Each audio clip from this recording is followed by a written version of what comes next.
के लिए। चलिए देखते हैं विनय जी हमें क्या सुझाव दे रहे हैं, उसके बाद अपनी बातचीत को बरकरार रखेंगे। आखिर कब तक इस देश का मुसलमान किसी राजनीतिक दल के नेता के चौखट पर जाकर अपना माथा रगड़ेगा और भीख मांगता दिखाई देगा? ये सवाल आपको चुप जरूर रहे होंगे, लेकिन ये वास्तविकता है, इस देश की वो हकीकत है जिस पर कोई बात नहीं करना चाहता। आज मैं सवाल पूछना चाहता हूं मेरे भारत के उन मुसलमान भाइयों से, क्या आपका ज़मीर, आपका आत्मसम्मान आपको चीख चीख कर नहीं पुकारता? क्या आप वही हैं जिसके वंशजों ने पूरे विश्व के अंदर कितने ही देशों पर कितने ही सदियों तक 200 साल, 500 साल, 800 साल तक राज किया, जिनकी तलवारें जब उठती थी तो पूरे विश्व के अंदर एक सन्नाटा छा जाता था? आज उन्हीं के वंशजों को मैं देखता हूं एकदम दयनीय में, हाथ में कटोरा लेकर अपने ऊपर दया की नेताओं के सामने भीख मांगते हुए। कहाँ गया वो इंसान जो मर्द मुजाहिद कहा जाता था? कहाँ गए वो मुसलमान जो किसी वक्त में अपने साम्राज्य के लिए, अपने ताकत के लिए, अपने हिम्मत के लिए जाने जाते थे? आज भारत का मुसलमान दर दर की ठोकरें खा रहा है। अपने सामने अपनी बेटियों के हिजाब खींचे जाने पर भी उन नेताओं के सामने गिड़गिड़ा रहा है जिसको उसने बनाया है। आखिर ऐसी क्या मजबूरी है हमारे देश के मुसलमानों की जो आज किसी न किसी राजनीतिक दल, किसी न किसी चेहरे के जो पैर है उसके तलवे चाटते हुए दिखाई देता है? माफ करिएगा मेरे शब्दों के लिए, लेकिन यह हकीकत है।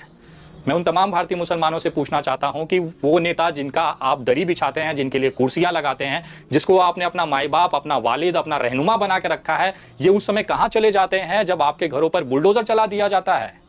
उस समय ये कहाँ चले जाते हैं जब आपके कौम के एक लड़के को झूठे मामले में पेड़ से बांधकर सैकड़ों की भीड़ मॉब लिंचिंग कर देती है? ये लोग कहाँ गायब हो जाते हैं, किस कोने में, किस बिल में मुंह छुपाकर छिप जाते हैं जब आपकी बच्चियों के साथ बलात्कार होता है? अगर आप न्याय मांगे तो आप ही पे एफआईआर हो जाता है। ये सारे नेता कहाँ मर जाते हैं, कहाँ शर्म से डूब जाते हैं, किस बिल में छिप जाते हैं जब आपके पैगंबर मोहम्मद साहब और नबी के खिलाफ अनगिनत अश्लील आपत्तिजनक बातें की जाती हैं? तब कोई नेता, कोई राजनीतिक दल आपके सपोर्ट में, आपके साथ क्यों नहीं खड़ा होता? अगर कोई मुसलमान एक आवाज़ भी कर दे कि नहीं इस देश में गलत हो रहा है, हमारे पैगंबर मोहम्मद को गलत बोला गया है, इस पर कार्रवाई होनी चाहिए, तो उसे जेल में डाल दिया जाता है। एक छोटा सा मुहावरा कहने वाला इंसान मुफ्ती आज गुजरात की जेल में कितने महीनों से बंद हैं, लेकिन वही नासिक के एक संत जो भगवा चोला पहने हैं उनके ऊपर देश भर में एफआईआर हो रही, लेकिन गिरफ्तारी नहीं होती।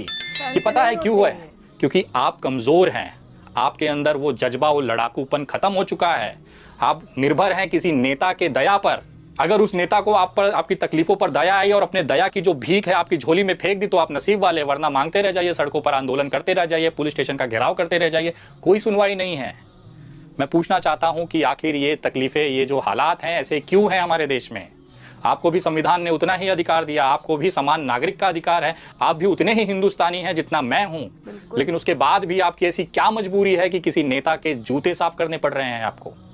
मैं आज यहाँ किसी पार्टी, किसी दल की बात नहीं करने वाला हूँ। आप खुद सोचिएगा कि आखिर इस देश का मुसलमान चाह क्या रहा है। उसका सबसे बड़ा कारण पता है आपको क्या है? आज आपकी जो हालात हैं वो ऐसे क्यों हैं? वो आप खुद हैं।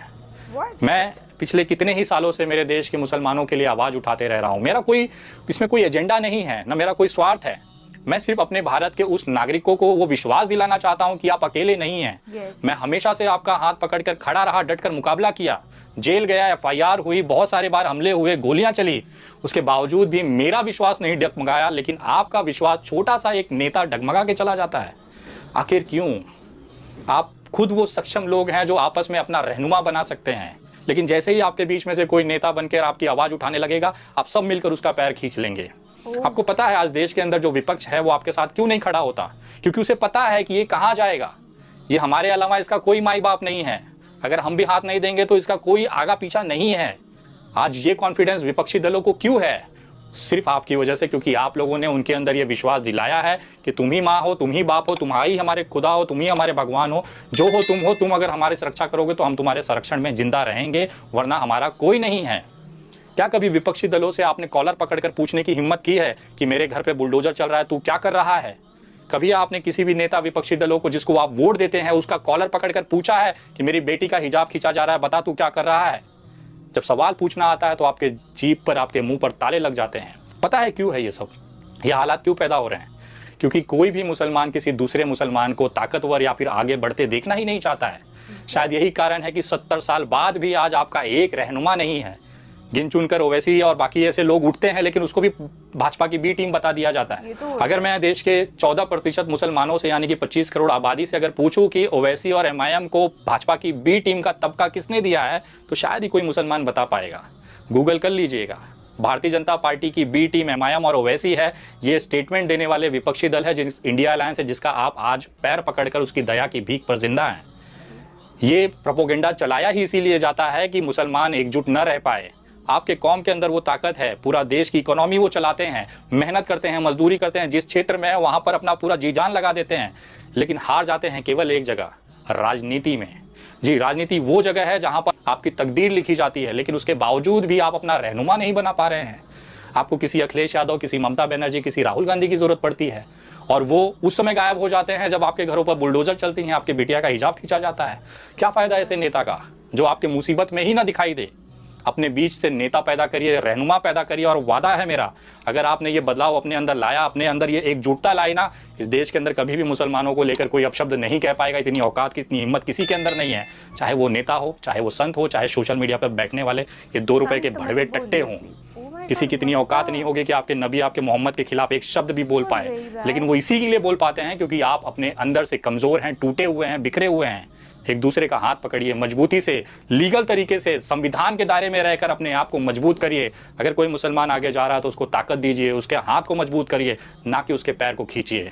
लेकिन इस पूरी दुनिया के अंदर अगर आप सबसे बड़ी चीज़ देखेंगे तो आप खुद अपने खुदा से दूर हो चुके हैं। अगर मैं आज पूछूं कि कितने लोग ऐसे हैं जो 5 वक्त की नमाज़ पढ़ते हैं, तो बहुत गिने चुने चुनिंदा हाथ ऊपर उठेंगे कि हम 5 वक्त के नमाजी हैं, बाकी सब लोग बाहर हैं। जिस खुदा ने, जिस ऊपर वाले ने आपको पूरी दुनिया दी, पूरी ताकत दिया, आपको अच्छा परिवार दिया, रहन सहन दिया, निवाला दिया, पेड़ दिया, ऑक्सीजन दिया, आकाश दिया, धरती दिया, उसका एक शुक्रिया अदा करने का आपके पास वक्त नहीं है। एक शुक्रान की नमाज होती है, शुक्रिया की नमाज होती है, वो आज तक बहुत कम मुसलमान को पता होगा कि इस तरह की नमाज में शुक्रिया भी अदा किया जाता है उस ऊपर वाले का जिसने ये ज़िंदगी दी, ये सारा सब कुछ उसी का दिया है। मैं पूछना चाहता हूँ, कभी आपने गौर किया है, मैं एक ब्राह्मण हिंदू हूँ, लेकिन मुझे ये पता है कि अपने भगवान को खाने के एक निवाले से पहले हाथ जोड़कर, थाली में हाथ जोड़कर उनको प्रणाम करके धन्यवाद दिया जाता है कि हे प्रभु, तूने आज ये अन्न मेरे पेट में निवाला बन के भेजा है, उसके लिए तेरा लाख लाख शुक्रिया। लेकिन कितने मुसलमान ऐसे हैं जो अपने नबी, अपने मोहम्मद, अपने अल्लाह को धन्यवाद कहते हैं कि तूने ये ज़िंदगी दी, ये निवाला दिया। आप नमाज से दूर होते जा रहे हैं, आप दीन से दूर होते जा रहे हैं, और यही कारण है आपकी बर्बादी का। आज जब मैं नाइट क्लबों में जाता हूँ तो पता है वहाँ पे 60% मुस्लिम लड़के आते हैं, लड़कियाँ आती हैं पार्टी करने, और वो दारू पी रहे हैं। जिस दारू को इस्लाम में, कुरान में हराम बताया गया है, उसकी नई जनरेशन आज अपने आप को पार्टी और दारू पीने में अपने आप को गौरवान्वित महसूस करता है। हाथ में दारू का ग्लास, शरीर के अंदर दारू, उसके बाद आप कहते हैं कि नहीं हम मुसलमान हैं।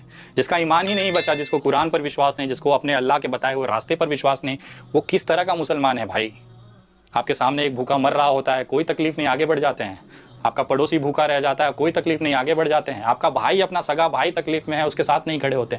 तो ये सारी चीज़ें ऊपर वाला आपको अजाब के तौर पर भेज रहा है। आज देश भर में, विश्व भर में जो मुसलमानों की हालत है, ये मुसलमान द्वारा खुद बनाई गई है।